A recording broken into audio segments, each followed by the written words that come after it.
Rassurez-vous, c'est pas moi qui vais faire la conférence. Voilà. Je voulais juste, avant de laisser la parole à Elena, donner quelques indications pour les transports de retour cet après-midi, voir un peu ce qui est prévu. Donc, si vous partez soit en fin de matinée, soit en début d'après-midi, vous pouvez prendre des bus à l'arrêt Georges Pompidou, puisqu'aujourd'hui il y a le bus qui circule. Une chance pour moi, peut-être moins pour vous. Donc, c'est l'arrêt qui est au rond-point au bout de la rue, qui est juste devant l'église. Voilà, donc, soit le bus 1 ou 11 pour aller vers Antibes, pour prendre le train, soit le bus 230 pour aller à l'aéroport de Nice. Prévoyez un peu large, surtout pour le bus de Nice, c'est marqué 45 minutes pour y aller sur les tracts de transport. L'expérience montre que, surtout quand il pleut, c'est un peu plus long. En plus, il arrive en face du terminal 1. Si vous partez du terminal 2, prévoyez 20 minutes de battement pour prendre la navette. Voilà. Il y a une deuxième possibilité. Si vous avez le temps de participer aux activités de cet après-midi, vous pouvez partir avec les voitures vers le lieu. On vous recommande fortement, si vous partez de Nice, d'aller visiter Nice. Et si vous partez d'Antibes, d'aller visiter le vieil Antibes. Voilà. Si vous choisissez une autre solution, on vous invite à participer au succès du forum en organisant vous-même votre tour. Voilà, voilà, je crois que c'est tout. Je vais laisser la parole. Merci.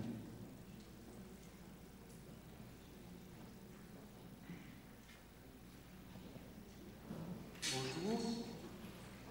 Bonjour à tous. Bonjour Elena. Donc, on est heureux aujourd'hui de recevoir Elena Lassida pour conclure ce cycle de conférences, pour conclure ce forum. Donc, je vais te présenter un petit peu. Alors, d'abord, je te remercie vraiment d'être présente parmi nous. Faut que je parle fort.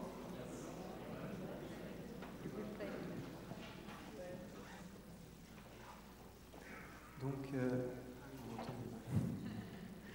je remercie Elena Lassida d'être venue parmi nous pour conclure ce cycle de conférences et pour conclure ce forum. Donc, je vais présenter un petit peu ton parcours. Tu es né en Uruguay, tu vis actuellement en France, docteur en sciences économiques et sociales. Tes travaux mêlent...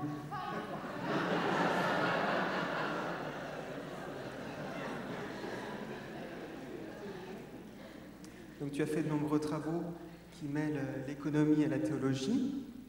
Tu es doyenne à l'Institut catholique de Paris et tu t'intéresses aux questions qui touchent à l'économie sociale et solidaire, au développement durable, ainsi qu'à la théologie. On peut aussi parler de tes engagements qui sont forts, puisque tu es membre de la commission Justice et Paix à la Conférence des évêques de France, que tu es membre des conseils d'administration des semaines sociales et de l'association Caritas. Voilà. Donc aujourd'hui on te reçoit pour que tu nous parles de ton dernier livre qui a eu un écho particulier, Le goût de l'autre, par Michel-Albin Michel en 2011, et qui a reçu le prix Siloé et Pèlerin. Voilà.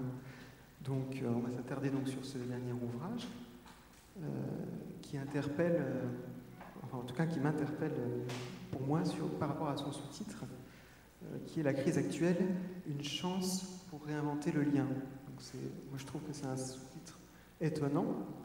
Voilà, la crise est une chance. Alors, est-ce que tu peux nous expliquer en quoi la crise est une chance pour réinventer le lien? Voilà. Est-ce que tu peux nous expliquer tout ça? Voilà, je te remercie.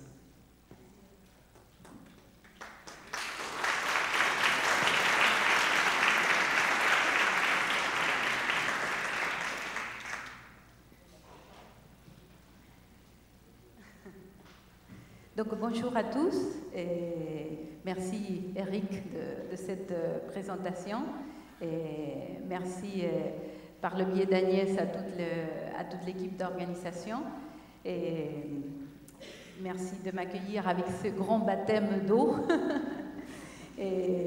à Nice. Et voilà. Et plus que Agnès parlait tout à l'heure d'enseigner, je dirais plus, je viens pour un moment d'échange et de partage avec vous. Donc, je vais commencer par une petite réflexion, et à partir de laquelle, ensuite, j'espère qu'on va pouvoir dialoguer et échanger entre nous. Et si je suis assise au milieu, on m'a dit c'est à cause de la caméra, donc c'est pas parce que je me sens voilà, en conférencière principale. Et alors, je vais oui, surtout parler un petit peu de ce travail que j'ai fait autour du livre que, comme Eric a dit, s'intitule « Le goût de l'autre ». C'est le titre. Le sous-titre, c'est apparemment ce qui a le plus frappé Eric, c'est « La crise, une chance pour inventer le lien ».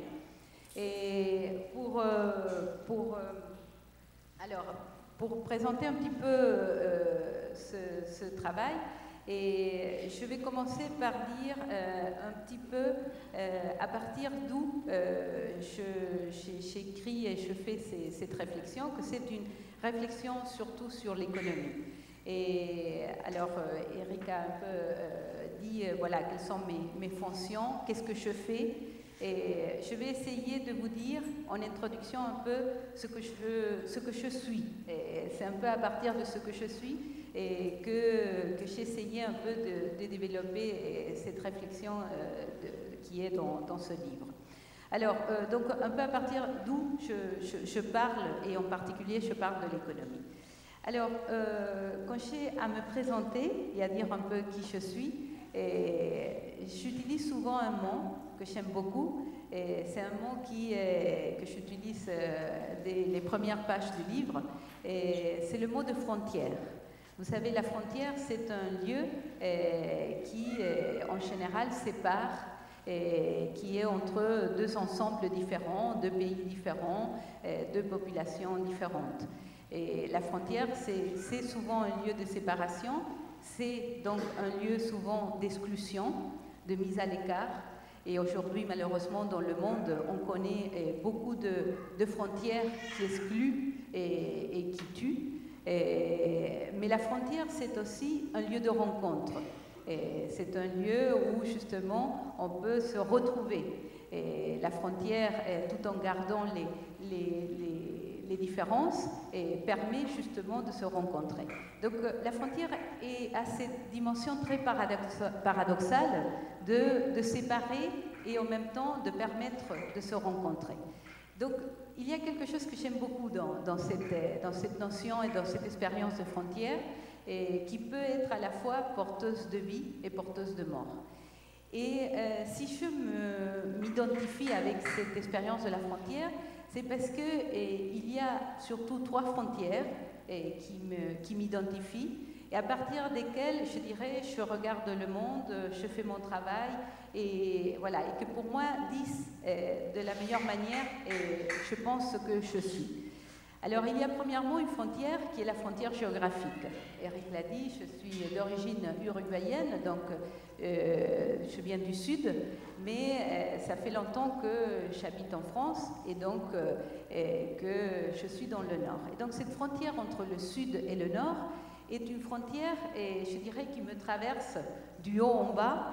C'est une frontière qui est parfois en harmonie et parfois en guerre, parce que ça m'arrive très souvent que quand je suis ici, je veux être là-bas, et quand je suis là-bas, je veux être ici. Mais si vous voulez, le sud et le nord, pour moi, c'est deux manières de regarder le monde, de manière de penser le monde, et c'est deux expériences de vie collective très différentes. Et je dirais, les deux m'habitent. Et il y a plusieurs d'entre vous qui ont parlé tout à l'heure de unifier sa vie. Et voilà, je dirais que la frontière, pour moi, et cette frontière géographique entre le nord et le sud, est une tentative de unifier un peu ces deux appartenances géographiques qui m'identifient et qui m'habitent. Donc voilà une première frontière. Et une deuxième frontière, c'est la frontière disciplinaire. Moi, je suis surtout, j'ai une formation en économie, donc mon travail aujourd'hui, c'est l'enseignement de l'économie. Mais quand j'étais en Amérique latine et en Uruguay, j'étais très marquée par un courant théologique qu'on appelle théologie de la libération, et que c'est une théologie très incarnée dans la réalité des personnes. C'est une théologie que pour parler de Dieu, commence par parler des hommes. Et donc j'étais très marquée par cette théologie qui disait Dieu à travers la vie des hommes et des femmes. Et donc ça m'a beaucoup interrogée, ce lien entre théologie et économie, puisque l'économie, c'est aussi, parle des activités humaines. Et donc, ça m'a beaucoup interrogée et j'ai voulu approfondir le dialogue entre économie et théologie. Pourquoi? Parce que très souvent, ce que j'entendais quand on mettait l'économie et la théologie ensemble, c'était une sorte d'opposition radicale. Vous voyez, l'économie en général est associée à la concurrence, à l'égoïsme, à l'intérêt pour soi, et donc à des choses qui souvent ont une couleur, je dirais, assez négative. Tandis que la théologie, on va la mettre plutôt du côté des valeurs très positives, la justice, la solidarité, l'amour, l'intérêt collectif, le bien commun. Et donc, très souvent, quand on voulait mettre économie et théologie ensemble, on était dans une espèce d'opposition des valeurs. Et on utilisait la théologie souvent pour condamner et pour juger l'économie, pour dire voilà ce qu'il ne fallait pas faire ou ce qu'il fallait faire au niveau économique. Et moi, je voulais sortir de cette approche qui était uniquement une approche de condamnation et d'opposition entre deux systèmes de valeurs différentes. Et donc c'est un peu ça ce qui m'a poussée à travailler le lien entre économie et théologie. Donc voilà deux manières de penser la réalité aussi, puisque je pense que la théologie, en tout cas telle que je la conçois, c'est aussi une manière de penser la réalité. Et que voilà, je voulais faire dialoguer autrement que par l'opposition des systèmes des valeurs. Et puis, il y a une troisième frontière, que c'est la frontière, je dirais, professionnelle. Alors, Eric l'a rappelé tout à l'heure, mon principal travail est à l'université, à l'Institut catholique de Paris, où j'enseigne l'économie. Donc, c'est un travail plutôt au niveau théorique, intellectuel. Et en même temps, je travaille dans un service de l'Église qui s'appelle Justice Épée, que c'est un service de la Conférence des évêques et qui suit toutes les questions de Justice Épée, surtout au niveau international. Et à l'intérieur de Justice Épée, je travaille un peu, je dirais, les mêmes questions que je travaille à l'université, mais en confrontation avec les acteurs de terrain, avec les gens qui sont directement dans l'action. Et pour moi, c'est très important, ces deux lieux sur lesquels je travaille les mêmes thématiques, mais dans l'un plus au niveau théorique et dans l'autre plus avec les acteurs de terrain, parce que pour moi, on ne peut pas faire de la théorie sans l'action et on ne peut pas faire de l'action sans ce regard un peu de distance qui donne la théorie. Donc pour moi, c'est encore une frontière entre pensée et action, entre théorie et pratique, et qui m'identifie, qui me constitue. Et je pense que j'ai besoin des deux pour justement parler d'économie et travailler en économie. Donc voilà trois frontières, et vous voyez, les trois frontières géographiques, disciplinaires, professionnelles sont trois frontières qui pour moi sont en tension permanente. Parce qu'entre la théorie et la pratique, entre le nord et le sud, et entre l'économie et la théologie, j'essaie justement de les faire se dialoguer, mais très souvent sont plus source de tension que d'harmonie. Donc, et pourtant, je pense que je ne peux pas vivre sans cette tension. Pour moi, la tension est une source de vie. L'idée que cette frontière, justement, entre ce qui sépare de chaque côté, il y a toujours de la tension et parfois de la contradiction, c'est ce qui me permet d'avancer. Donc pour moi, la frontière, Merci. La frontière, c'est une source de vie. La tension, c'est une source de vie. Donc c'est à partir de là que j'aborde un peu l'économie et que j'ai surtout écrit ce livre. Alors, 3 questions par rapport un peu au travail du livre.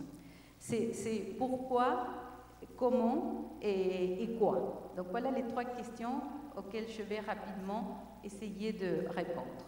Alors, pourquoi? Qu'est-ce que j'ai voulu dire dans ce livre? Et pour moi, là, je dis en premier, c'est ce que dit le titre, le goût de l'autre.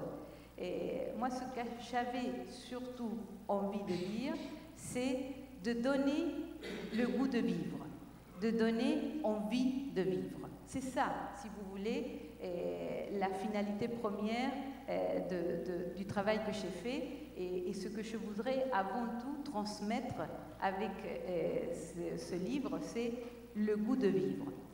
Et pour parler de ce goût de vivre, moi, je le fais à travers à partir de l'économie. Et là, vous voyez, ça revient un peu à ce que je disais tout à l'heure du dialogue entre économie et théologie, c'est que très souvent, ce que je constate, c'est que l'économie est soit quelque chose qu'on va diaboliser, soit quelque chose qu'on va sacraliser. L'économie, vous voyez, surtout dans l'actualité d'aujourd'hui, en pleine période de crise, l'économie est souvent évoquée comme la source de tous les maux. C'est donc quelque chose de diabolique parce que ça produit de l'exclusion, de la pauvreté, voilà, de la fragilité. Donc, il y a souvent une espèce de diabolisation de l'économie. Et parfois, de l'autre côté, il y a souvent aussi une espèce de sacralisation de l'économie. L'économie, c'est aujourd'hui, on est dans des sociétés où pour faire n'importe quoi, il faut passer par la dimension économique. Et parfois, il y a une espèce de sacralisation. L'économie peut tout résoudre. Voilà, c'est avant tout une question économique. Et donc, l'économie apparaît comme une espèce de divinité, je dirais, où se trouvent en fait les solutions à tous les problèmes. Et je voulais sortir de ça. Et je voulais surtout dire que l'économie, c'est un lieu de vie.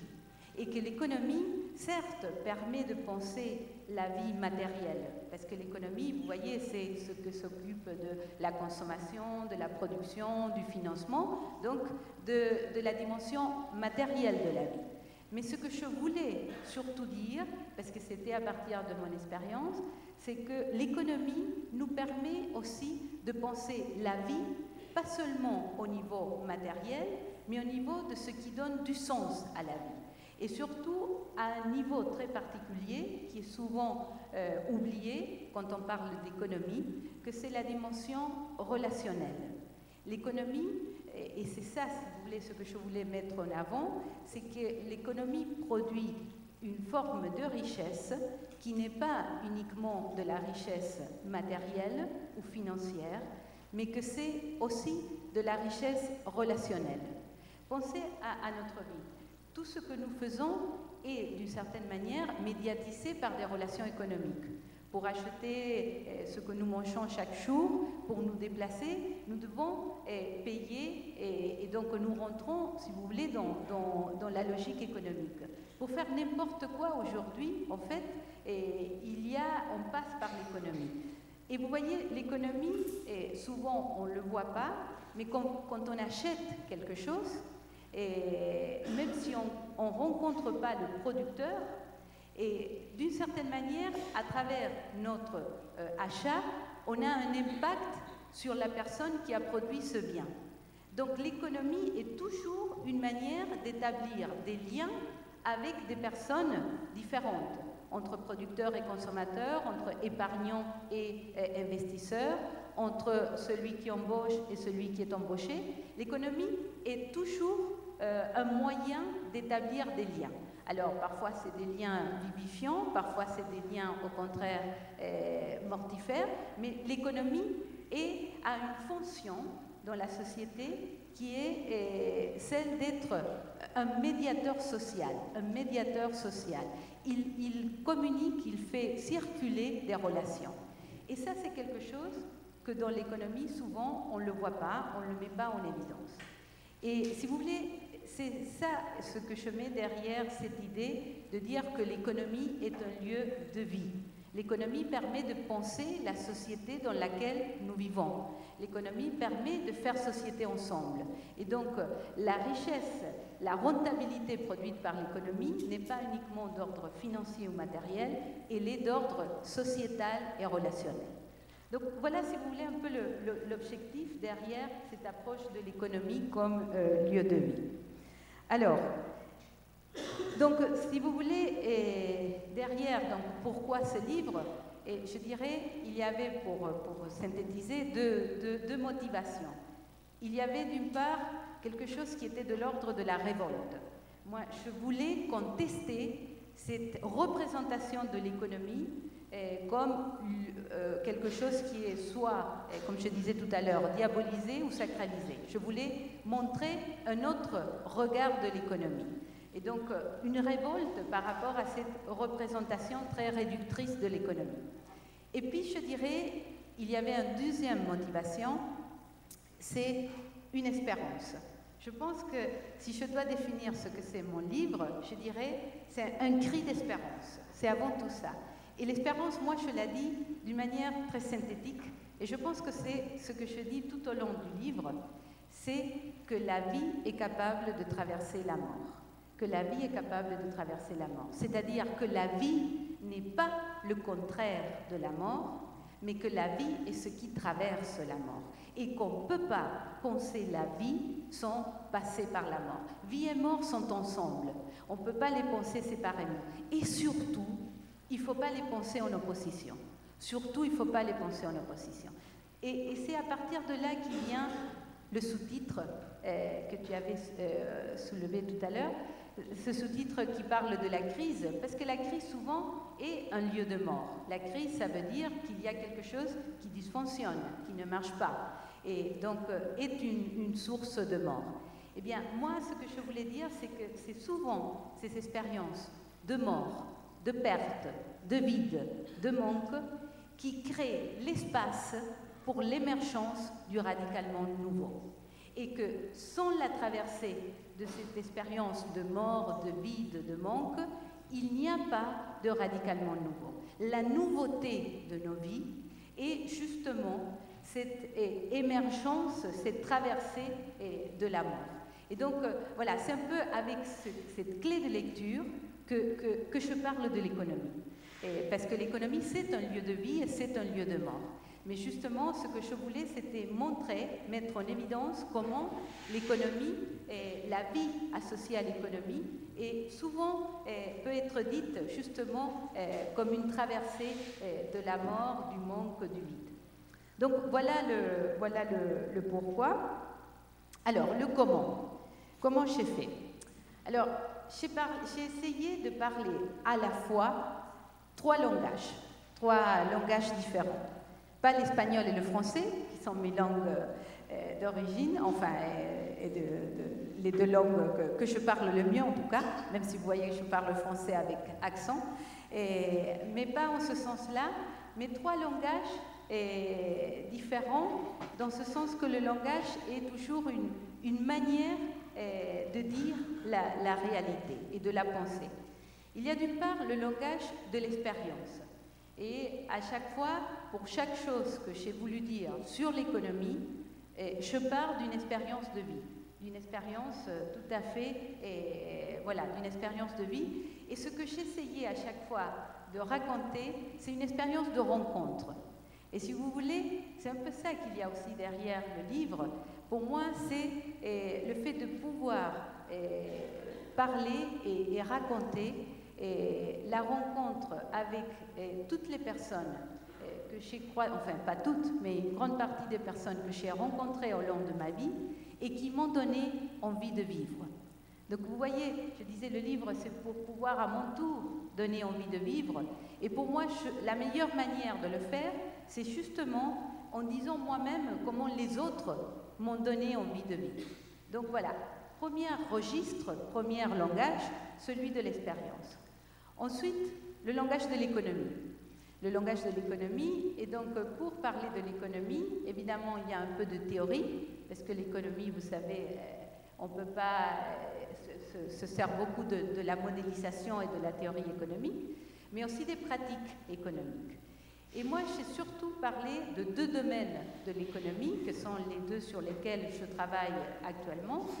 D'une part, tout le domaine de l'économie sociale et solidaire, et d'autre part, le domaine du développement durable.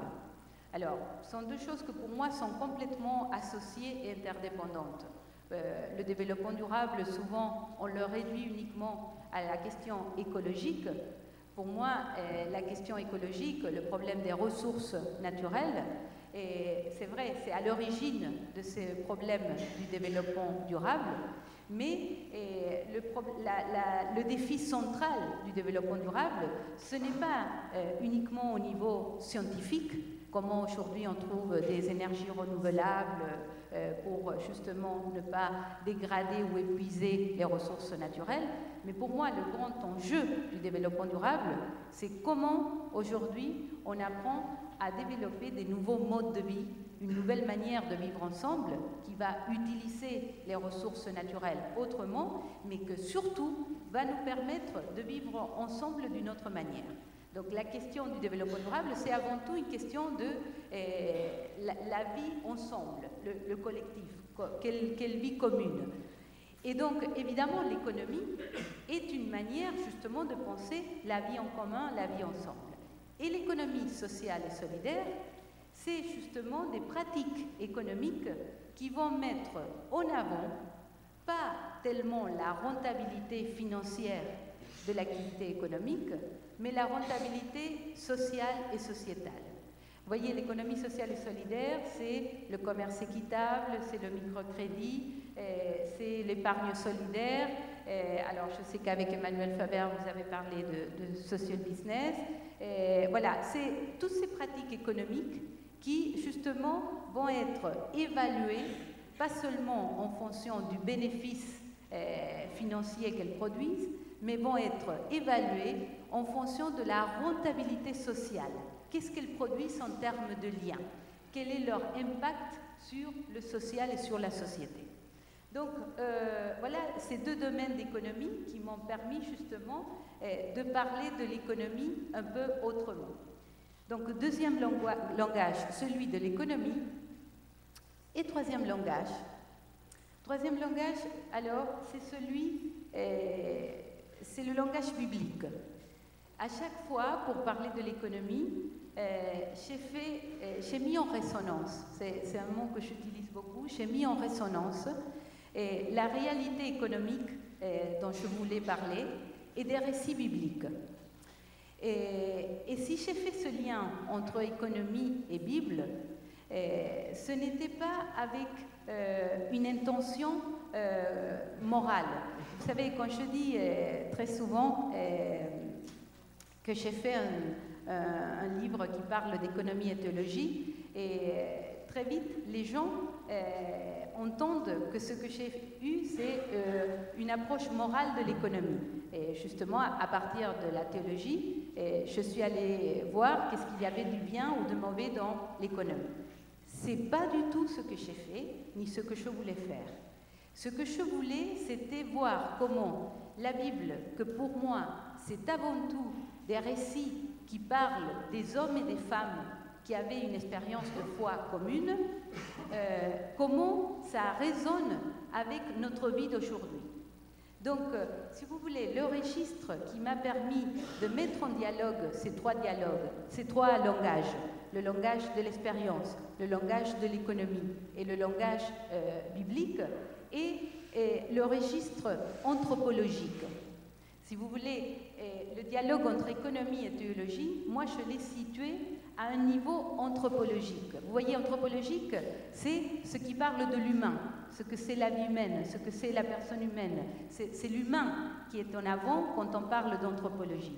Ce que je suis allée chercher dans la Bible, c'est ce qu'elle nous disait de l'humain.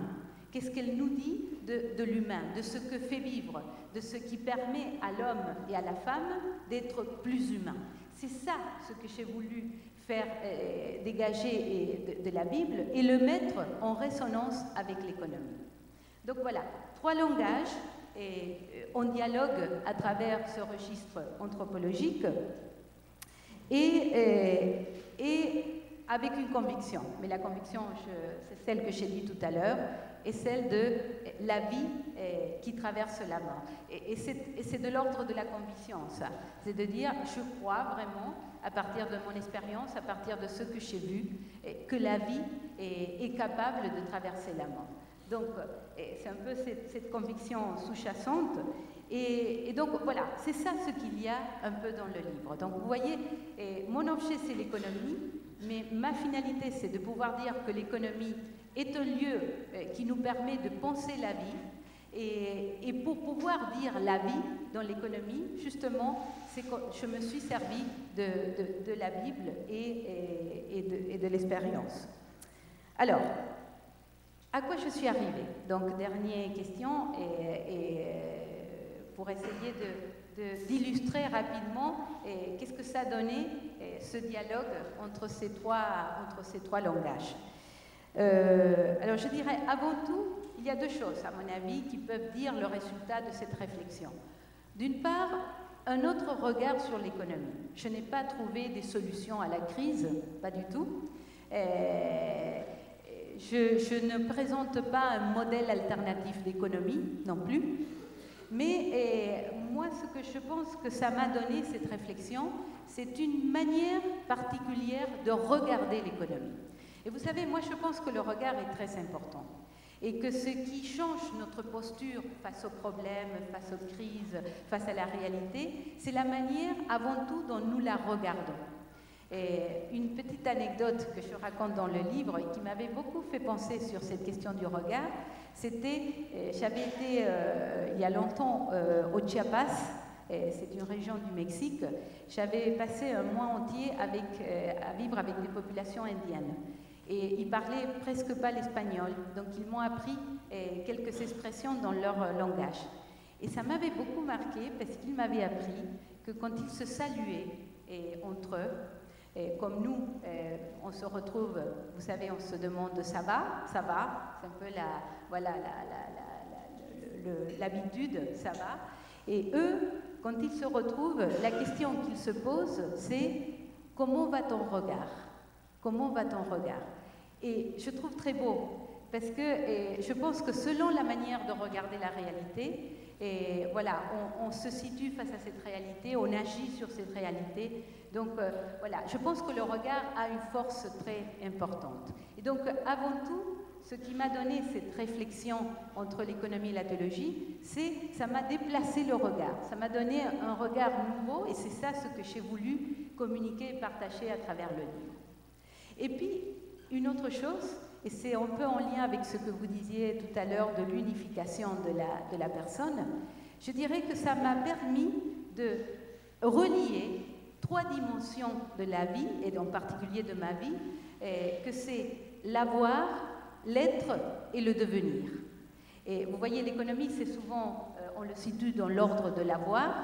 Ce que j'ai vu, c'est qu'on ne pouvait pas parler de l'avoir sans faire référence à l'être, et que l'avoir et l'être sont complètement reliés et interdépendants, et également le devenir, parce que selon la manière dont on articule avoir et être, voilà, on se situe face à l'avenir. Donc, pour moi, ça a été justement une manière d'intégrer un peu ces 3 dimensions qui sont consubstantielles à la vie humaine, l'avoir et l'être et le devenir. Alors, très rapidement, et je vais finir par là, 3 petites illustrations de comment j'ai fait échouer, si vous voulez, ce dialogue entre économie et théologie. Et je le fais autour de 3 mots bibliques qui viennent de la Bible, mais qu'on utilise aussi dans notre langage de tous les jours.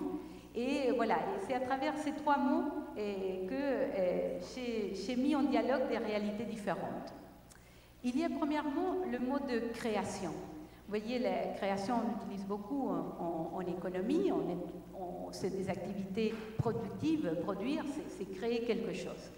Vous savez que la Bible a deux grands récits sur la création qui sont dans le premier livre de la Bible, le livre de la Genèse. Et vous savez que l'un de ces récits, le premier, qui est le plus connu et qu'on entend très souvent, c'est ce récit qui dit au début c'était le chaos, tout était confondu, et voilà que Dieu arrive, et qu'est-ce qu'il fait? Il va séparer ce qui était confondu, et la terre de la mer, le ciel de la terre, la nuit du jour. Il va séparer ce qui était confondu et uniforme, et ces séparations vont lui permettre d'établir des relations nouvelles entre ces choses qui étaient confondues. Donc vous voyez, la création dans ce récit biblique, ce n'est pas de l'ordre d'inventer ce qui n'existait pas, mais la création, c'est établir des relations nouvelles entre ce qui est confondu. La création, c'est établir des relations nouvelles entre ce qui est confondu. Et donc, vous voyez, là, ça donne une idée de la création que je trouve très intéressante pour aujourd'hui et qui résonne avec ce que je disais, par exemple, de l'économie solidaire. C'est une économie qui va, avant tout, essayer d'évaluer ce qu'elle produit en termes de liens, et pas seulement ce qu'elle produit au niveau matériel et financier. Donc, la création, ce n'est pas de l'ordre de la fabrication, mais c'est beaucoup plus de l'ordre de la relation, d'établir des relations. Donc, voilà, si vous voulez, un mot biblique qui interroge, si vous voulez, une expérience de la réalité d'aujourd'hui. Un autre mot que j'ai beaucoup creusé, c'est le mot d'alliance. Le mot d'alliance, vous voyez, c'est un mot aussi qui traverse toute l'histoire biblique. Et l'alliance, alors, l'alliance, justement, c'est un mot qu'on utilise aussi souvent dans le domaine politique, avec une notion qui n'est pas celle de la Bible, parce que vous savez, quand on parle en politique d'alliance, oui, merci, désolée pour la traductrice, l'alliance,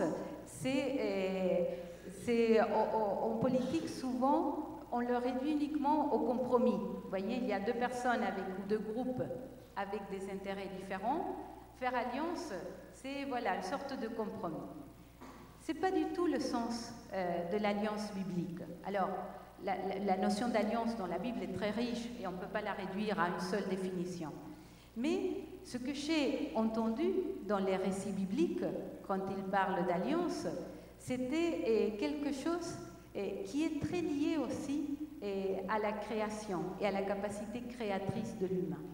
Encore la référence à un récit qui est très connu et ça va très bien avec ces jours de pluie, c'est le récit du déluge.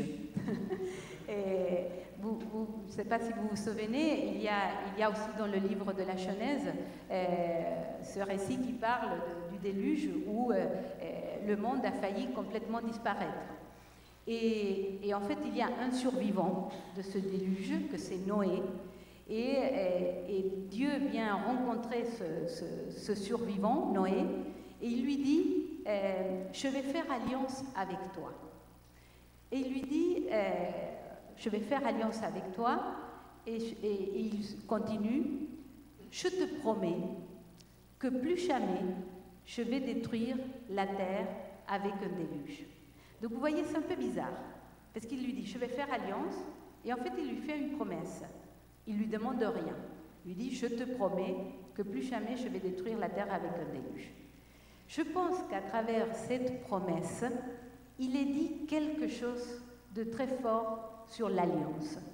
Parce que du moment que Dieu dit à l'homme, je te promets que plus jamais je vais détruire la terre avec un déluge, il est en train de lui dire, dorénavant, entre toi et moi, il n'y a plus une relation de châtiment ou bénédiction, c'est-à-dire si tu te conduis bien, je te bénis, et si tu te conduis mal, je te châtie.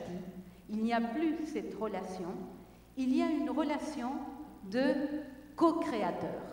Il y a une relation de partenaire de la création. D'une certaine manière, quand Dieu lui dit à l'homme, « Plus jamais je vais détruire la terre avec un déluge », il est en train de lui dire, « Dorénavant, tu es autant responsable que moi de la destinée de cette terre. » C'est-à-dire que faire alliance, c'est créer des relations de co-créateur avec l'autre. Faire alliance, ce n'est pas simplement de l'ordre du compromis.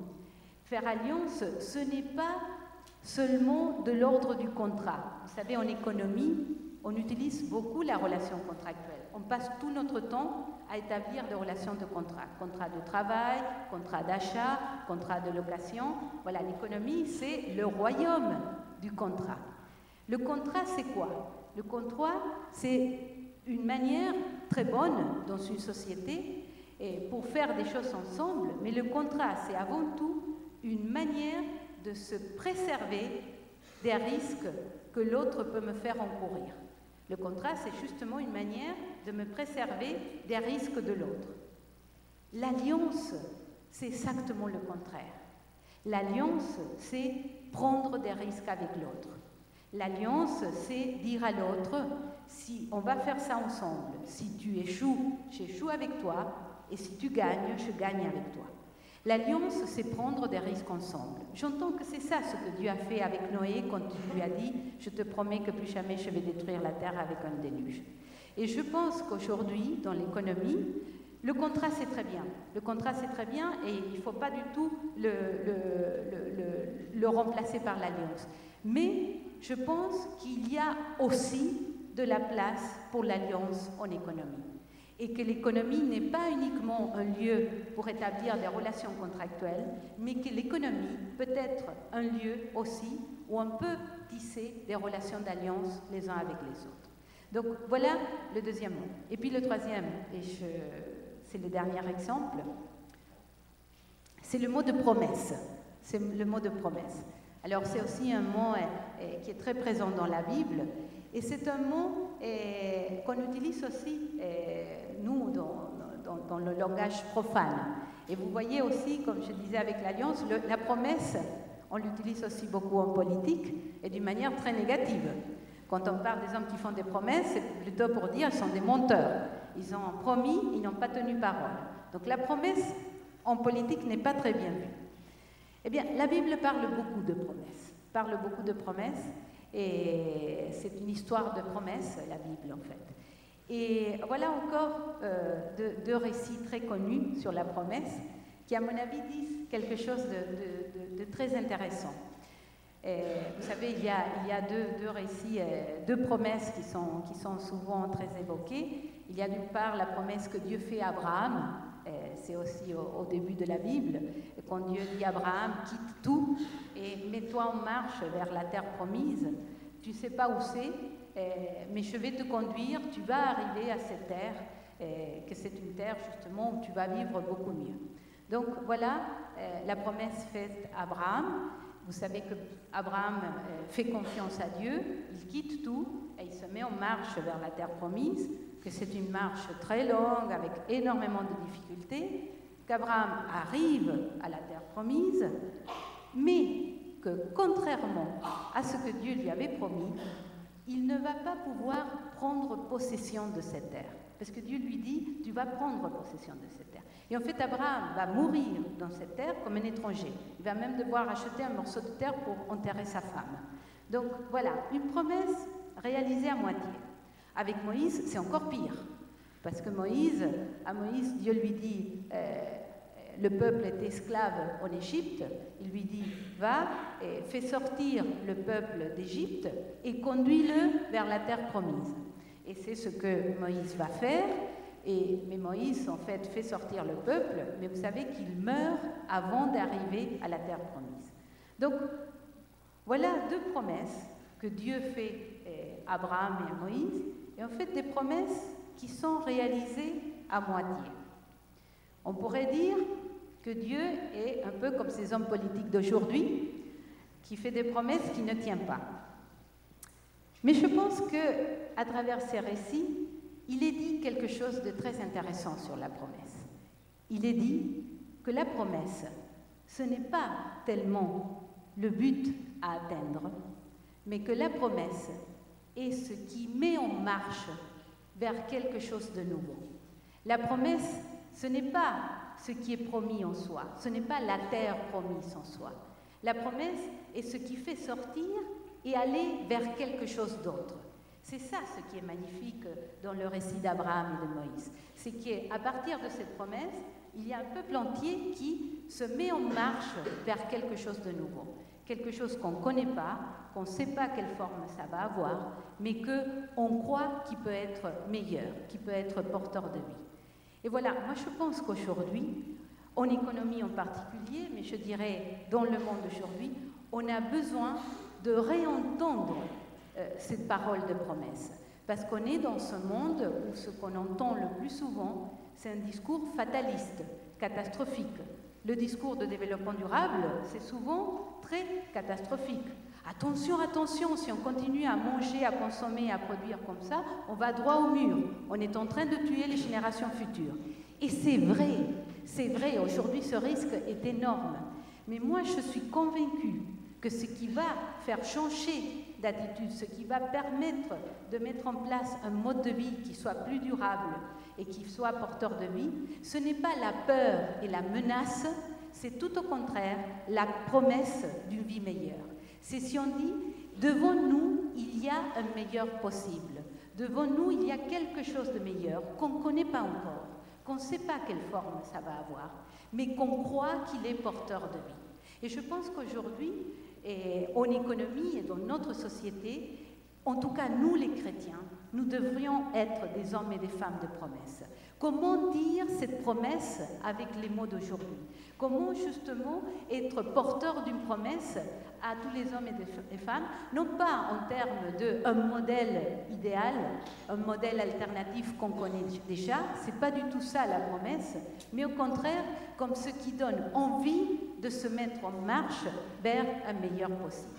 Donc vous voyez, promesse, alliance, création, c'est des mots bibliques, mais que pour moi m'ont permis justement de dire quelque chose d'autre au sein même et au cœur même de l'économie. Et voilà comment, si vous voulez, c'est juste des petites illustrations, mais comment je sens aujourd'hui que la Bible me permet, si vous voulez, de dire la vie, et pas seulement la vie matérielle, mais la vie, ce qui donne du sens à la vie, au cœur même de l'économie. Voilà, merci beaucoup.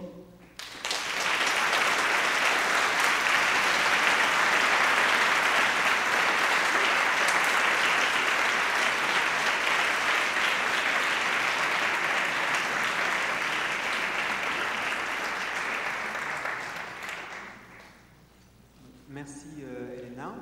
Je vais poser une question à titre personnel et puis après on laissera l'Assemblée répondre.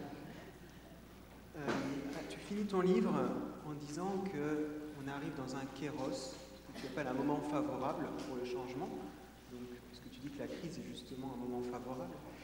Alors est-ce qu'il y a déjà eu des changements? Est-ce que peut-être le fait d'avoir un nouveau pape, le pape François, est-ce que ça contribue à ce changement? Alors,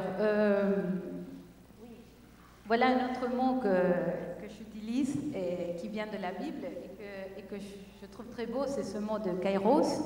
C'est un mot grec qui veut dire le moment favorable, le moment opportun. Et pour moi, c'est très lié, ce mot kairos, à cette expérience de la vie qui traverse la mort, qui est l'expérience de la résurrection. Vous voyez, le kairos, c'est un mot qu'on associe souvent à cette expérience de la résurrection. Pour moi, la résurrection, ce n'est pas la vie après la mort, ou la vie contre la mort. La résurrection, pour moi, c'est la vie qui est capable de traverser la mort. Et pour moi, l'expérience de la résurrection, c'est une expérience à laquelle nous sommes invités à vivre au quotidien. C'est l'expérience de toute notre vie, c'est l'expérience de nos histoires. C'est l'expérience quand on est confronté à l'échec, à la rupture, à la perte.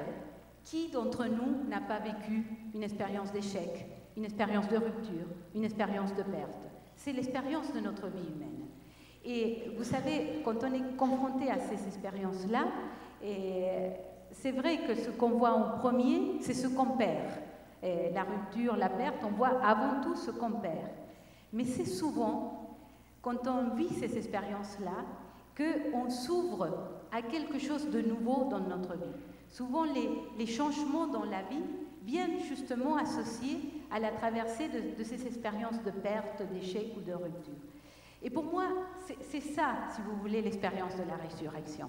Moi, je dirais que la résurrection, c'est l'expérience la plus humaine qu'il y a. C'est cette expérience, justement, de faire émerger de la vie à travers la mort. Donc, derrière le Kairos, pour moi, il y a cette expérience de la résurrection. Et alors, qu'est-ce qui vient faire le pape là-dedans? Alors, évidemment, je suis très contente avec le nouveau pape parce que vous savez qu'il est argentin, et donc c'est un voisin, puisque je suis uruguayenne, et je trouve que c'est un signe très beau pour l'Église d'aujourd'hui d'avoir un pape du Sud. Et donc, évidemment, là, il y a quelque chose de symbolique qui est très beau. Et je pense, et c'est ça qui a été beaucoup salué par rapport à ces premiers jours de papauté, c'est un peu sa simplicité, sa relation directe, son langage compris par tout le monde. Et donc il y a quelque chose de très beau dans cet homme qui parle comme nous et qui se met en relation avec nous. Et alors, il y a une chose sur laquelle il a beaucoup parlé que pour moi, ça me renvoie un peu à cette idée de Kairos. Il a beaucoup invité à aller vers la périphérie du monde. Et c'est un mot qu'il a beaucoup utilisé, ce mot de périphérie. Et il dit sortir d'entre nous et aller ailleurs, aller vers la périphérie. Vous voyez, la périphérie, moi ça me parle beaucoup parce que ça résonne avec le mot de frontière. La périphérie, c'est un peu ce lieu de frontière entre la ville et le dehors de la ville. C'est un peu les contours de la ville. La périphérie, c'est ce qui n'est pas au centre. C'est ce qui n'est pas au centre. Et voilà, cette invitation d'aller vers la périphérie. Pour moi, c'est un peu une invitation d'aller habiter ces lieux de rupture, ces lieux qui sont à la marge, ces lieux d'exclusion, ces lieux où justement ce qu'on voit en premier, c'est plutôt la mort que la vie. La périphérie, la marche, c'est des lieux justement où on voit avant tout ce qui ne va pas. Ce qui ne va pas parce qu'on les définit, parce qu'ils ne sont pas au centre. Ils sont justement, on les définit par la négative. Et je pense que cette invitation du pape François à aller vers la périphérie en tant qu'Église, pour moi c'est une invitation à vivre le Kairos. C'est-à-dire, ce sont des lieux souvent de mort. Et il invite à aller habiter ces lieux-là, à les habiter autrement. Et donc, voilà, pour moi, c'est une invitation, oui, à l'Église que nous sommes, d'aller dans ces lieux de mort pour voir justement quels sont les signes de vie et quels sont les germes de vie qu'on peut déjà identifier et puis aider à se développer. Et pour moi, ça, c'est de l'ordre du Kairos et c'est de l'ordre de la résurrection. Merci. Maintenant, je vais vous inviter à poser des questions. S'il y a des personnes dans l'Assemblée qui veulent poser des questions.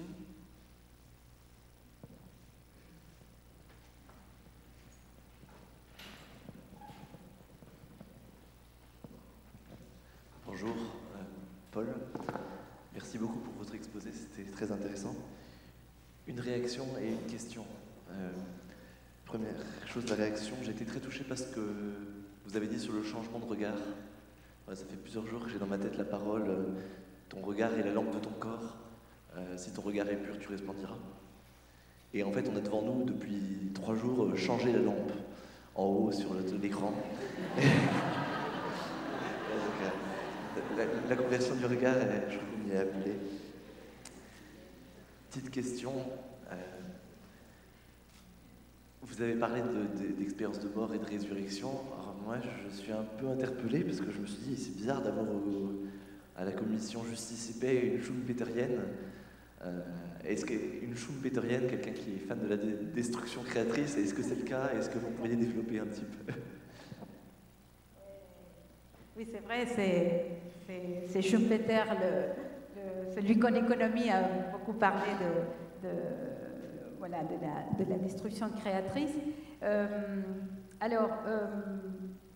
Je pense que c'est, mais je le disais tout à l'heure quand je parlais aussi du Kairos, c'est pas uniquement dans le sens de Schumpeter.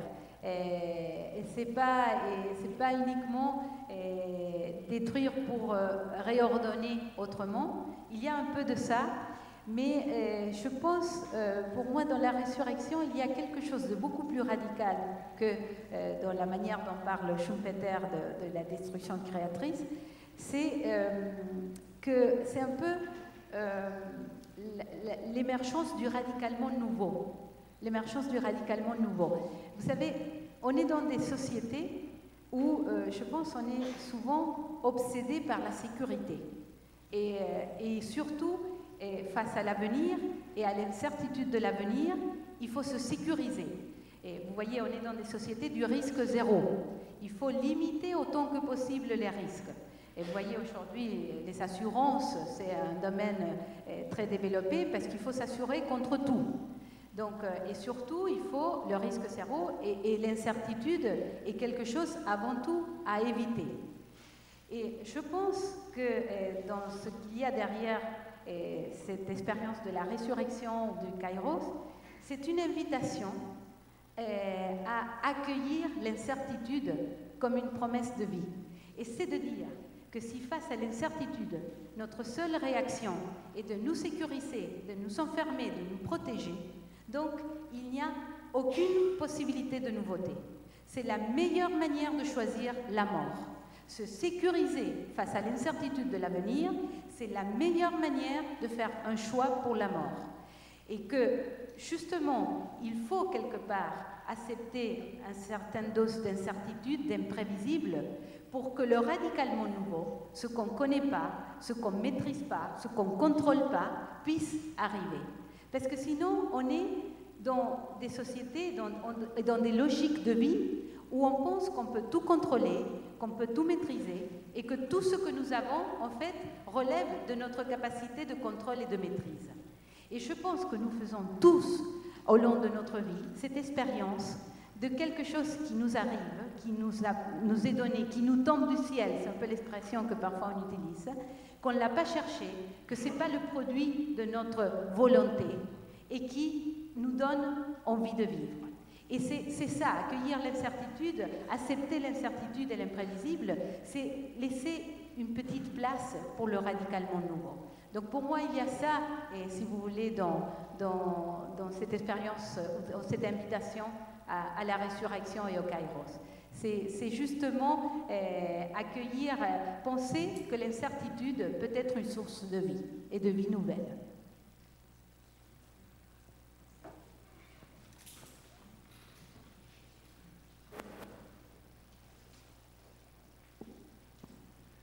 Bonjour Thierry, ce que vous venez de dire à l'instant, ça me fait rebondir sur la notion d'apocalypse. Est-ce que l'apocalypse, c'est pas de ce domaine-là, perdre quelque chose, mais pour reconstruire des bases plus saines? Alors vous savez qu'apocalypse, c'est un mot qu'on utilise beaucoup pour parler de la fin du monde, de la destruction, mais le sens du mot apocalypse, c'est révélation.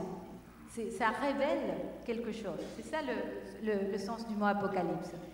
Et je suis d'accord pour associer au mot apocalypse dans ce sens de, pas de destruction, mais au contraire de révélation. Et c'est un peu cette idée que je crois que la vie est en germe dans nos sociétés, dans nos vies individuelles. Elle est en germe et que parfois, elle n'a pas la possibilité de se donner à voir. Et que c'est un peu de l'ordre aussi du regard. Et ce qu'il faut, c'est révéler, rendre visibles ces signes de vie, ces germes de vie qui sont en puissance et qu'il faut les développer. Alors évidemment, pour les rendre visibles, il faut créer de la place. Et donc, c'est pour ça que parfois, ça passe par créer un peu du vide. Parce que c'est vrai qu'on est dans des sociétés du tout plein. On sait pas quoi faire quand on n'a rien à faire. C'est des sociétés où même... alors là, je parle comme uruguayenne, vous savez, c'est une chose qui m'a beaucoup impressionnée quand je suis arrivée en France, c'était que les vacances, même les vacances, il fallait surtout beaucoup les planifier et voir ce qu'on allait faire chaque jour. Les vacances, pour nous, c'est un temps où on fait rien. Et ici, ne faire rien, c'était impossible, impensable. Donc, je pense qu'on est dans des sociétés, justement, où on est toujours, même quand on est dans le temps de loisir, à faire des choses. Il faut faire. Et donc, voilà, moi, je pense que pour faire révéler le nouveau, il faut faire du vide. Il faut un peu ce temps du rien, du temps où justement où on ne voit pas, aussi un temps parfois de l'obscurité, de la ténèbre, mais que c'est à ce moment-là qu'on peut identifier quelles sont ces petites lumières, ces petites germes, voilà, qu'il faut aider à se développer. Donc oui, l'Apocalypse, si c'est dans ce sens de révélateur de quelque chose de nouveau.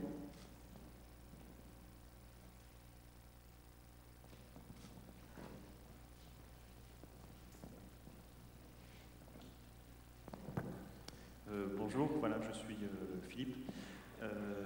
Alors, je fais écho à ce que vous avez dit sur Abraham et Moïse et les promesses non tenues de Dieu. Alors ça me révolte. Parce que déjà, les promesses non tenues des politiques, ça me révolte, parce que parfois, je leur donne quand même ma confiance. Mais alors là, Dieu, vraiment, là, c'est trop fort. Alors, je pense que l'histoire biblique a certainement dû ensuite donner une suite aux événements pour gérer cette colère. Mais j'aimerais bien que vous en disiez un peu plus, là, comment ça a été géré.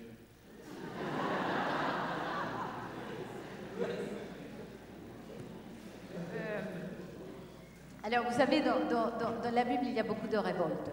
C'est des révoltes permanentes. Et moi, je pense que la révolte, si vous voulez, c'est un peu comme je parlais tout au début de la tension que crée la frontière. Moi, je pense que c'est une source de vie. Et la révolte, c'est aussi une source de vie. On attendait quelque chose. Et en fait, ce qui nous arrive, c'est autre chose de ce qu'on attendait. Et parfois même exactement le contraire. Et donc, ça évidemment, ça nous met très mal à l'aise. Et ça nous révolte. Même ça nous indigne. Voilà, quand une attente n'est pas réalisée, et voilà, et surtout quelque chose à laquelle on tenait beaucoup, c'est une expérience très, très, oui, révoltante, et même ça peut être mortifère en fait. Mais vous voyez, moi je pense, ce que j'avais voulu dire à travers ces deux récits que j'avais évoqués pour parler de la promesse, c'est que justement, le fait que la promesse, avec les mots qui avaient été utilisés, n'est pas réalisée, a conduit, je pense, au peuple, et le peuple de Dieu, c'est nous aujourd'hui aussi, à voir que derrière cette promesse, en fait, on avait entendu quelque chose que peut-être n'était pas ce qu'il fallait entendre. Et la promesse... La promesse de la terre promise, ce n'est pas la promesse d'une terre concrète à laquelle il fallait arriver. La promesse de la terre promise, c'était beaucoup plus de l'ordre de la marche que de le fait d'arriver à un lieu particulier. Et je pense qu'on le comprend aujourd'hui quand on voit que finalement, ce qui raconte l'expérience de foi de ce peuple, ce n'est pas le fait que finalement ils sont arrivés là à la terre visée, mais c'est tout ce qu'ils ont vécu tout au long de cette marche.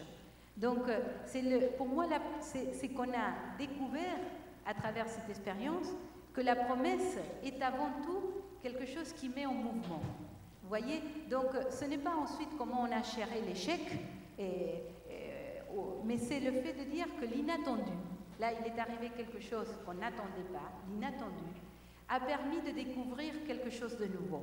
et que c'est que peut-être la marche est plus importante que le but auquel on arrive. Et que plus important que d'arriver, c'est la manière dont on avance. Et voilà, et c'est ça. Donc, je pense que l'inattendu révolte, indigne, mais que justement permet de voir des choses qu'on ne voyait pas. Et permet justement parfois de s'orienter vers des chemins qu'on n'aurait jamais entrepris s'il n'y avait pas eu cette expérience de révolte. Et donc, voilà, pour moi, ça peut être une expérience de vie. Et pour moi, c'est ça qu'il y a derrière la promesse. Mais vous voyez, c'est très différent que la promesse des hommes politiques, parce qu'en général, la promesse des hommes politiques, c'est des promesses avec des plans très concrets. Vous allez gagner beaucoup plus d'argent, vous allez avoir un salaire plus élevé, c'est des choses très concrètes.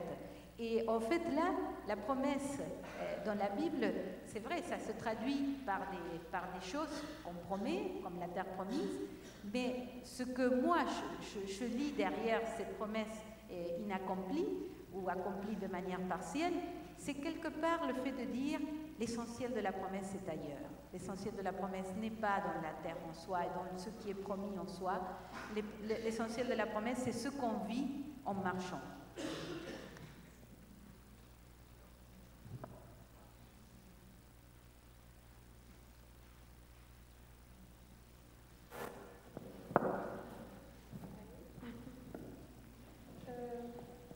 Moi, c'est Marie-Pierre.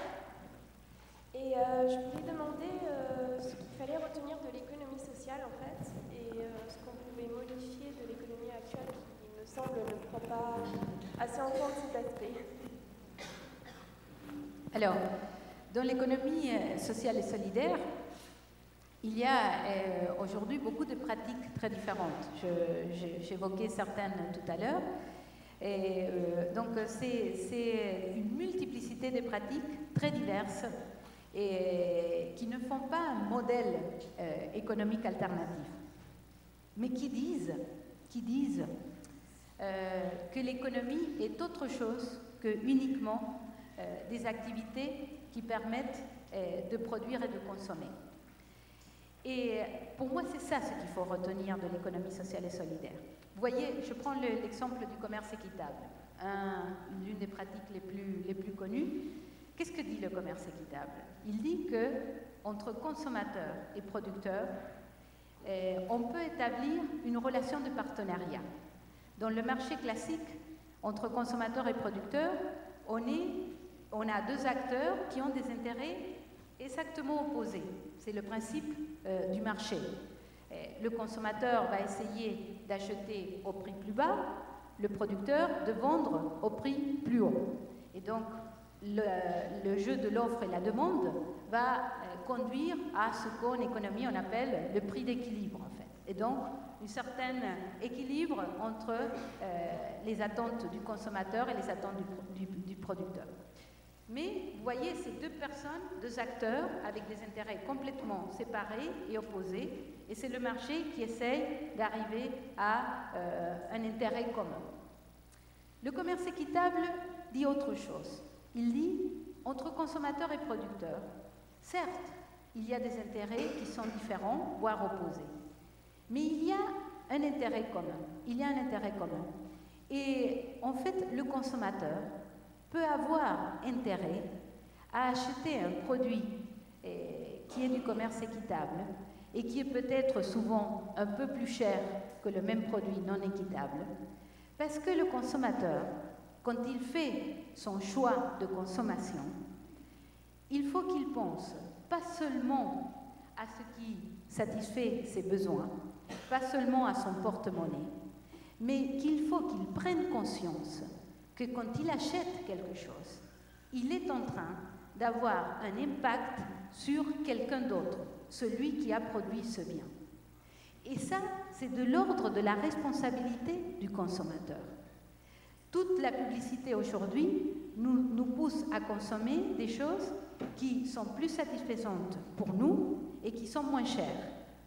Le commerce équitable dit, quand vous consommez quelque chose, sachez que par votre choix de consommation, vous êtes en train d'avoir un impact sur quelqu'un d'autre, que peut-être vous ne connaissez pas, que vous ne verrez jamais, mais vous êtes en train d'avoir un impact sur quelqu'un. Soyez responsable dans votre choix de consommation.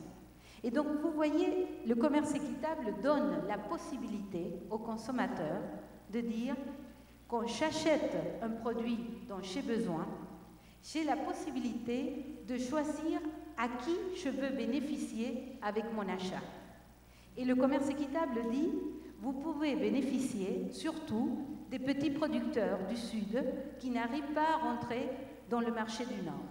Vous avez la possibilité d'acheter des biens qui vous portent satisfaction, mais qui en même temps rendent bénéfice à des gens qui sont exclus du marché classique. Et donc, voyez, c'est ça ce que dit l'économie solidaire.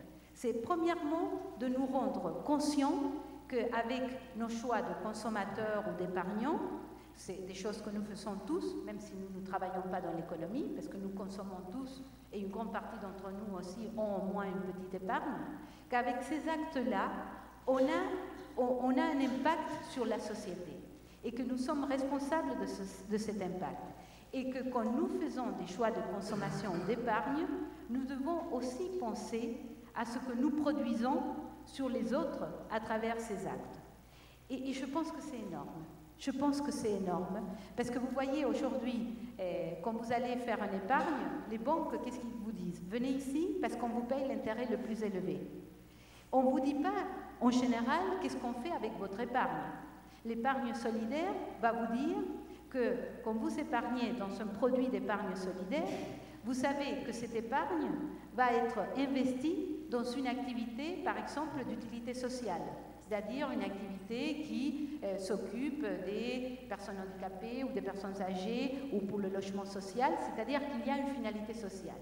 Et donc c'est génial parce que vous avez la possibilité de gagner de l'argent avec votre épargne et en même temps de bénéficier quelqu'un qui justement essaye de faire quelque chose pour la société. Et donc pour moi c'est ça ce qu'il faut retenir de l'économie sociale et solidaire. Et ce n'est pas le modèle en soi, il ne faut pas pour moi penser qu'il faut généraliser toutes les pratiques, que par exemple tout le commerce international devient un commerce équitable, parce que ça ne serait pas possible. Mais par contre, c'est une manière de dire aujourd'hui dans toutes les activités économiques que nous faisons, à l'échelle micro ou à l'échelle macro, il faut prendre en compte que l'économie, l'activité économique produit pas seulement de la richesse matérielle et de la richesse financière, mais elle produit aussi une richesse qui est de l'ordre social, sociétal. Selon la manière d'organiser l'économie d'un pays, on produit un certain type de société. Donc attention dans les choix économiques, parce que les choix économiques ne sont pas d'ordre uniquement technique. Les choix économiques sont des choix éthiques, sont des choix pour un certain type de société. Et l'économie sociale et solidaire met ça en évidence. Nous rend responsables en tant qu'acteurs économiques, que nous le sommes tous en tant que consommateurs et épargnants. Donc pour moi, c'est ça ce qu'il faut retenir. Mais je veux dire, c'est énorme. C'est énorme. Parce que c'est toute une autre manière de voir l'économie. Et c'est de penser l'économie, justement, l'économie peut être un lieu de mort. Parce qu'on peut tuer, justement, si on achète uniquement des choses qui sont moins chères et que peut-être se demander pourquoi elles sont moins chères. Pourquoi elles sont moins chères? Peut-être, justement, parce que les conditions de travail des personnes qui produisent ces biens, justement, ne sont pas très dignes. C'est peut-être ça la raison qui sont pas chères. Donc de se poser cette question et de dire, et vous voyez, c'est énorme parce que ça veut dire que le choix de consommation peut être un choix politique. Politique, pas dans le sens d'un parti politique, mais politique, vous savez, l'origine du mot politique, c'est la gestion du vivre ensemble. Politique vient de polis, comme dans la Grèce antique, donc c'est la manière de gérer la vie ensemble.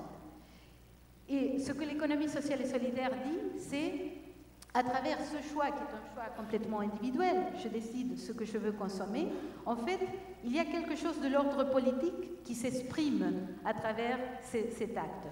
Et ça nous donne la possibilité aujourd'hui de, à travers ce choix de consommation, en fait, faire un choix politique, c'est-à-dire dire je participe, je contribue à créer un certain type de société.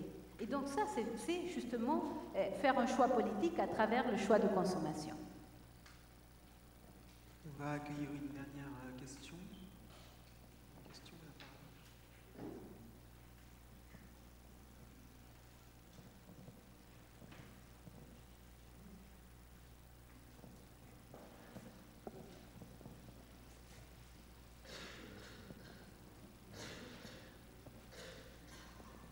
Vous avez un discours qui est plein d'espérance, d'une espérance construite et réfléchie, j'ai l'impression. J'ai l'impression que souvent, pour qu'une espérance soit lucide et consciente, qu'elle soit vraie finalement, elle se trouve souvent à une frontière avec des doutes. Et est-ce que vous en avez? Qui sont ces doutes que vous avez à cette frontière et comment ils se rencontrent avec votre espérance? Alors oui,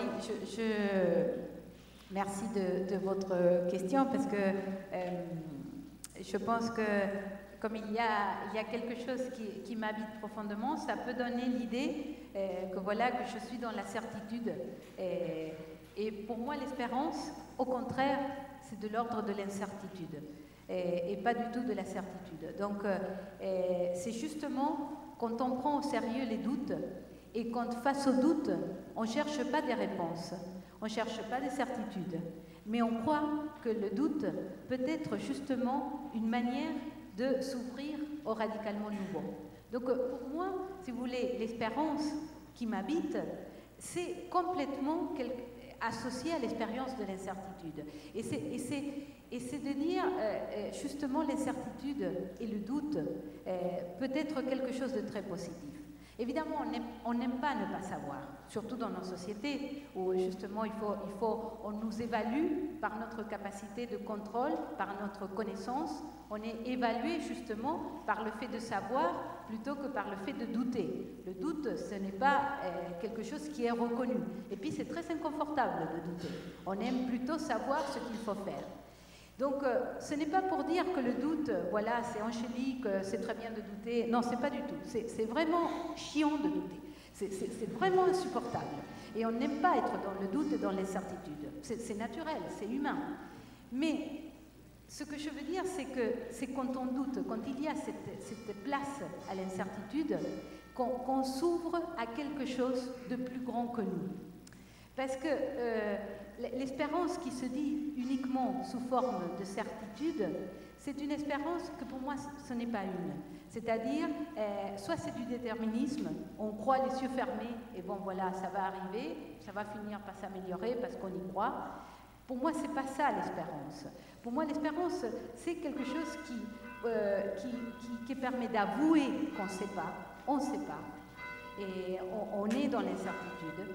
Mais on croit, c'est de l'ordre de la croyance. On croit que ça peut être mieux.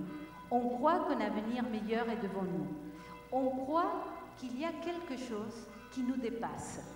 On croit que justement tout ne dépend pas de nous. Et ça, c'est une expérience de liberté énorme. L'expérience de l'incertitude, quand justement nous ouvre au plus grand que nous, c'est l'expérience de la liberté par excellence. Et voilà, donc pour moi, l'incertitude va de la main avec l'espérance et justement c'est ce qui nous permet de faire l'expérience de la liberté. Donc voilà, j'ai énormément de doutes, et je n'aime pas du tout douter, mais ce que j'essaie, ce dont je veux rendre compte, c'est un peu de cette petite expérience que j'ai vue en moi, mais aussi dans plein de gens que j'ai eu la chance de rencontrer dans mon chemin, qui m'ont montré que c'est justement quand ils accueillaient cette expérience de l'incertitude et du doute, que voilà, qu'il y avait quelque chose qui se passait, qui n'était pas de l'ordre de leur volonté, quelque chose qui se passait et qui les faisait justement aller plus loin. Donc voilà, bienheureuses les doutes, même s'ils nous font beaucoup, beaucoup souffrir.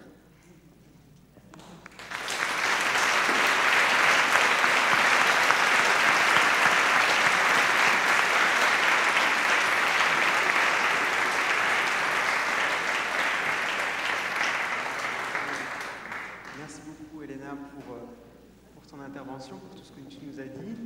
Et puis, puisque tu aimes bien les racines grecques, ici on est à Sophia. Donc merci pour la sagesse que tu nous as apportée.